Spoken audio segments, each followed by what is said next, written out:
ठीक बोले तेजस्वी यादव, हमें यहाँ गणेश परिक्रमा नहीं करना चाहिए, हमें जाना चाहिए घर घर। टेकारी से अभी इस वक्त विधानसभा चुनाव की तैयारी कर रहे हैं और काफ़ी क्षेत्र में भी जा रहे हैं, लेकिन इससे पहले आप बेलागंज से चुनाव के समय टिकट मांग रहे थे, यही आरजेडी के कार्यालय के पास या शायद उनके आवास पे जाके, तो लोग कैसे कंफ्यूज रहेंगे, जो आपको टिकट देने वाले रहेंगे वो कंफ्यूज रहेंगे कि बेलागंज से। कहता हूँ साहब कि आप मगध में सिरघाटी हो, गुरुआ हो, बेला हो, टेकारी हो, अतरी हो, जिस जगह पे भी आप सोचिएगा, कुमार जितेंद्र उस जगह हर विधानसभा में 20,000 वोट मेरा पड़ता है। क्या कारण है, क्या वहाँ दो दिग्गज है, सुरेंद्र प्रसाद यादव के बेटे विश्वनाथ यादव, दूसरी तरफ मनोरमा देवी यानी रॉकी यादव, वहाँ से कुछ तालमेल नहीं मिल रहा है? हारने की बात नहीं, अगर पार्टी अगर हमको जहाँ पे फिट समझेगी, अगर पार्टी अगर बोलती थी आइए बेलागंज से चुनाव लड़िए, तो मैं बताता हूँ आपको 25,000 के लीड से मैं बेलागंज भी जीत सकता हूँ, 25,000 के लीड से मैं टेकारी भी जीत सकता हूँ, 25,000 लीड से मैं गुरुआ भी जीत सकता हूँ, अतरी भी। यादव की कहाँ से मजबूत दावेदारी के लिए तैयारी कर रहे हैं? और जी मैं पूरे 4200 पंचायत में मैं घूम रहा हूँ, लगातार काम कर रहा हूँ। आप लगातार जितना भी हो सके छात्रों को, नौजवानों को। कहा जाता है कि 9वीं फेल है, जब जो मुख्यमंत्री बनेंगे वो 9वीं फेल रहेंगे,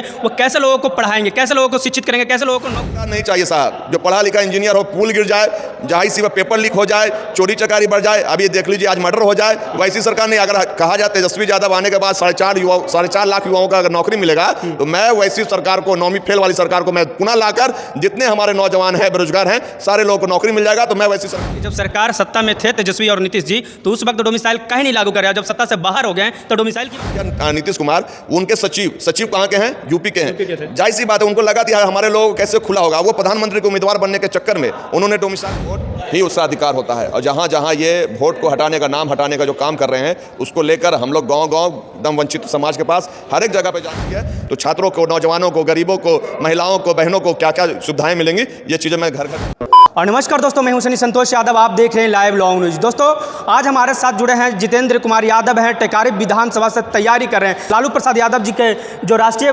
परिषद खुला अधिवेशन जो था वहाँ पे बापू सभागार में आज यहाँ पे आए हुए हैं। आज पार्टी के स्थापना दिवस के मौके पे ये जो कार्यक्रम रखा गया था, इस मौके में शिरकत लिए हैं। चलिए हम इनसे बातचीत करेंगे कि ये जो पार्टी स्थापना दिवस के मौके पर यहाँ पूछे कैसे। देखिए आप यहाँ पे राष्ट्रीय कार्यकारिणी के परिषद में आज आए थे, कैसे देख रहे हैं? कि आज राष्ट्रीय अध्यक्ष श्री लालू यादव जी को हम लोग ने यहाँ चुना गया है और पूरे बिहार से क्या पूरे देश से लोग यहाँ आए। उनके नेतृत्व में 2025 का चुनाव लड़ा जाएगा और माननीय तेजस्वी यादव जी को मुख्यमंत्री बनाने के लिए संकल्पित यहाँ पे सारे लोग हो चुके हैं। तेजस्वी यादव यहाँ पे आज बोले हैं, एक बड़ा संदेश दिए हैं और जो प्रदेश अध्यक्ष वो भी बोले, क्या आप उसके लिए तैयार हैं? कहे हैं कि जो आइए आप गरीबों के, दलितों के बस्ती में जाइए और जो वोटर ID कार्ड का जो सर्वे हो रहा है उसको फिर से, मतलब जो दलितों, जो पिछड़े जिनका नाम कटेगा, उनके लिए आप लोग तत्पर रहिए। देखिए 9 तारीख को, मैं ये अपनी वाणी से नहीं, मैं 9 तारीख को आप देखिएगा गया के, मगध के सारे जगहों पे हम लोग एक साथ चक्का बंद जाम करेंगे। क्योंकि जान लीजिए गरीब का वोट ही उसका अधिकार होता है। और जहाँ जहाँ ये वोट को हटाने का, नाम हटाने का जो काम कर रहे हैं, उसको लेकर हम लोग गांव-गांव दम वंचित समाज के पास हर एक जगह पे जाएंगे, साक्षात करेंगे। तो देखिए अगर आपका नाम कटेगा तो आप वोट देने से वंचित हो जाएगा। वोट देने से वंचित होने पर आपका चुना हुआ सरकार नहीं होगा, और आपका चुना हुआ सरकार नहीं होगा तो जाहिर सी बात है जो सरकार बनेगी वो आपके लिए ना काम करेगा, ना रोजगार देगी, आपको पलायन करने का मजबूर हो जाएगा, ना आपको कर खरखाना दिया जाएगा।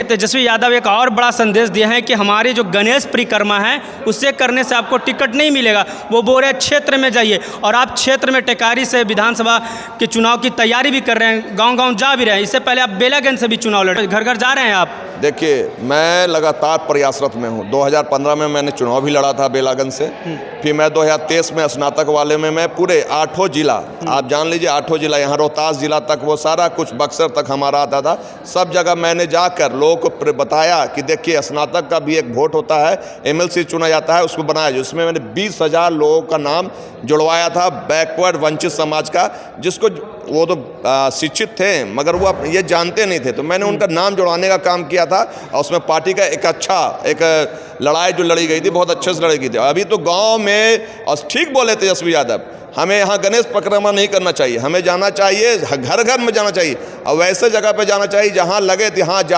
कहा जाता है कि लालू यादव का राज आएगा तो जंगल का राज आ जाएगा।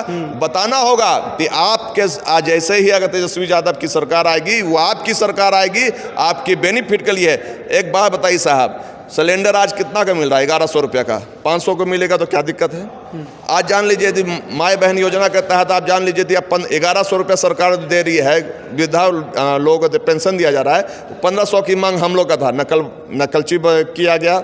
आप एक चीज़ जान लीजिए, छात्रों को बोला जा रहा है कि आप जाइएगा, आपको बस सेवा मिलेगा, आपको एजुकेशन में फ्री मिलेगा, आपको कहा जा रहा है कि आने वाले समय में आपको रोजगार दिया जाएगा। आप सोच सकते हैं 100% डोमिसाइल की बात कही जा रही है।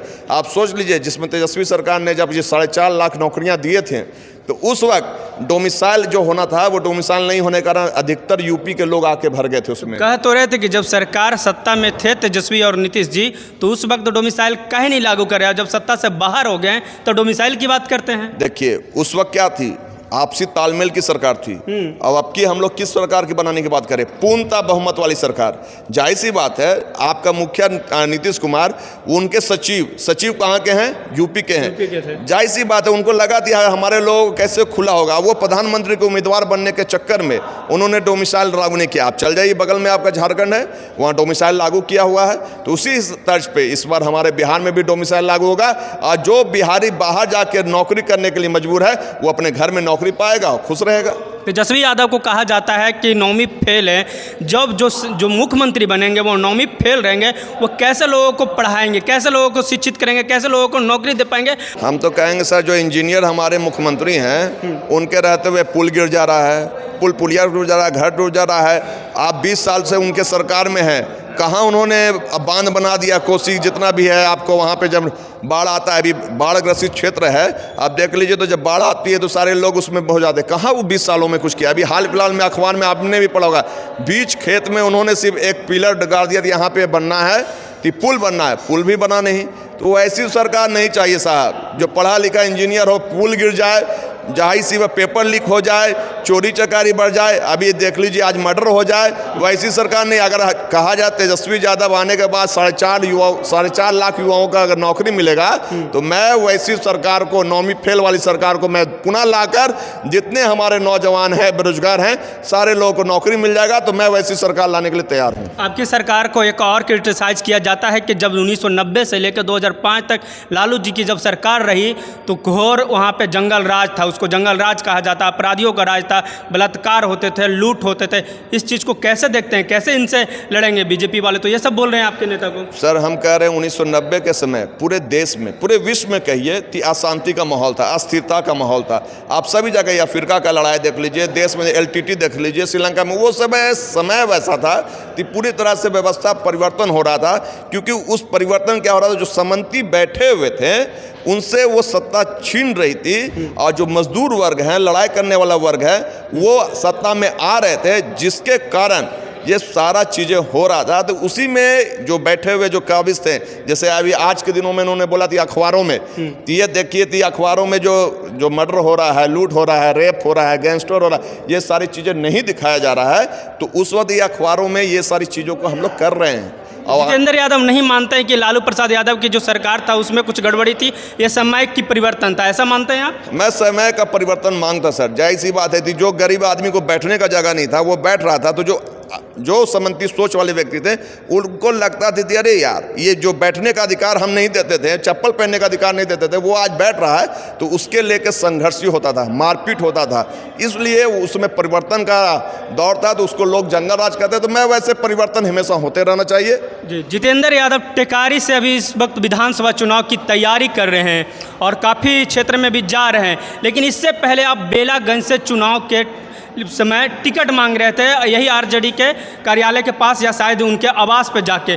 तो लोग कैसे कंफ्यूज रहेंगे, जो आपको टिकट देने वाले रहेंगे वो कंफ्यूज रहेंगे कि बेलागंज से दें कि टेकारी से दें? मैं कहता हूं साहब कि आप मगध में सिरघाटी हो, गुरुआ हो, बेला हो, टेकारी हो, अतरी हो, जिस जगह पे भी आप सोचिएगा, कुमार जितेंद्र उस जगह पे फिट है, नमक की तरह है, स्वाद अनुसार जहाँ भी छिड़किएगा आपको वो जैसे ही नमक डलेगा आपका स्वाद आएगा। मैं वही हूँ। मेरा वोट हर विधानसभा में 20,000 वोट मेरा पर्सनल है। मैं जिस विधानसभा में बोलता हूँ, आप सोच सकते हैं स्नातक जो ग्रेजुएट होने के लिए मैंने 20,000 वोट सिर्फ मगध प्रमंडल में, बक्सर रोहतास में मैंने नहीं बनाया था सर, सिर्फ गया जिला में, जहानाबाद जिला में, औरंगाबाद जिला में मैंने बनाया था करीबन 15,000, 5,000 बाकी जिलाओं में बनाया था। मगर सोच सकते हैं जो बहुत कम होता, मार्जिन कितना में जीत होता है, 21,000 में जीत हुआ था, 21,000 मात्र 500, जिसमें मैं 20,000 मैंने बनाने की कोशिश किया था और मैंने इस पार्टी को मजबूत करने की कोशिश किया। तो मैंने कहना है कि मेरे लोग क्योंकि 45 वर्षों से मैं इस ऑर्गेनाइजेशन में हूँ। मैं महेश सिंह यादव कॉलेज है हमारा, हम इस ऑर्गेनाइजेशन में लगातार, हमारे पिताजी पूर्व विधायक रह चुके हैं। 98 में जब उपचुनाव हुआ था तो बेला से रहे थे, फिर 2000 से वो कोच जो अभी टेकारी है उससे रहे थे। तो लगातार उनके कर्मों में उन्होंने इतना अच्छा काम किया है, सारे लोग जनता हमको। अभी जितेंद्र यादव की कहाँ से मजबूत दावेदारी है? हम तो सर टेकारी के लिए तैयारी कर रहे हैं। और टेकारी जी, मैं पूरे 42 पंचायत में मैं घूम रहा हूँ, लगातार काम कर रहा हूँ। आप लगातार जितना भी हो सके छात्रों को, नौजवानों को मैं अपने बता रहा हूँ, पार्टी का आरजेडी की चीज़ों को बता रहा हूँ। घर घर में मैं बता रहा हूँ कि जो हमारी पार्टी, अगर हमारा सरकार आती ही है तो छात्रों को, नौजवानों को, गरीबों को, महिलाओं को, बहनों को क्या क्या सुविधाएँ मिलेंगी, ये चीज़ें मैं घर घर जाके बता रहा हूँ। लास्ट सवाल मेरा, बेलागंज छोड़ने का क्या कारण है? क्या वहाँ दो दिग्गज है, सुरेंद्र प्रसाद यादव के बेटे विश्वनाथ यादव, दूसरी तरफ मनोरमा देवी यानी रॉकी यादव, वहाँ से कुछ तालमेल नहीं मिल रहा है या डर गए जितेंद्र यादव? नहीं, देखिए डर की बात नहीं है। पार्टी हारने का डर बता रहे, बाकी और कुछ नहीं। डर की, वो हारने की बात नहीं। अगर पार्टी अगर हमको जहाँ पे फिट समझेगी, अगर पार्टी अगर बोलती थी आइए बेलागंज से चुनाव लड़िए, तो मैं बताता हूँ आपको 25,000 के लीड से मैं बेलागंज भी जीत सकता हूँ, 25,000 के लीड से मैं टेकारी भी जीत सकता हूँ, 25,000 लीड से मैं गुरुआ भी जीत सकता हूँ, अतरी भी जीत सकता हूँ। अब जिस जगह पे बोलिए, क्योंकि मेरा 20,000 पर्सनल वोट है सर हर विधानसभा में। आप कह दीजिएगा मैं जहाँ जाता हूँ मैं वहाँ, क्योंकि मैं लगातार संघर्ष किया हूँ, छात्रों को, नौजवानों के साथ संघर्ष करता रहता हूँ, उनके साथ मिल के बैठ के काम करता हूँ। तो इतने दिनों से अब पिताजी की जो लेगेसी है उसके साथ जब मैं काम कर रहा हूँ, तो आज मेरे पास एक बहुत बड़ा यूथ आइकॉन हमारे साथ जुड़ा हुआ है, जिसके लिए हमको कोई दिक्कत नहीं है। दोस्तों ये थे जितेंद्र यादव। ये चाहते हैं कि टेकारी विधानसभा से मुझे मजबूत दावेदारी मान रहे हैं अपने आप को खुद से, और कहते हैं कि टेकारी विधानसभा से इस वक्त अगर मुझे टिकट मिले तो वहाँ से हम 25,000 वोटों से ज़्यादा से हम जीत सकते हैं। वैसे तो इनकी कहते हैं कि हम जितने भी गया में जितने भी 10 विधानसभा कहीं से भी अगर आरजेडी हमें टिकट दे देती है तो वहाँ से हम मजबूत दावेदार हैं। देखिए इनके पिताजी हैं महेश सिंह यादव जी। महेश सिंह यादव जी के नाम से कई कॉलेज भी चलते हैं, क्योंकि देखिए काफ़ी मजबूत दावेदार हैं। एक मजबूत दावेदार हैं वहाँ से जितेंद्र यादव टेकारी से। दोस्तों तमाम मुद्दों पर आपकी क्या राय है, आप अपना राय कमेंट बॉक्स में जरूर दीजिएगा। आप देख रहे थे लाइव लॉन्ग न्यूज, मैं हूं सनी संतोष यादव। जय हिंद, जय बिहार।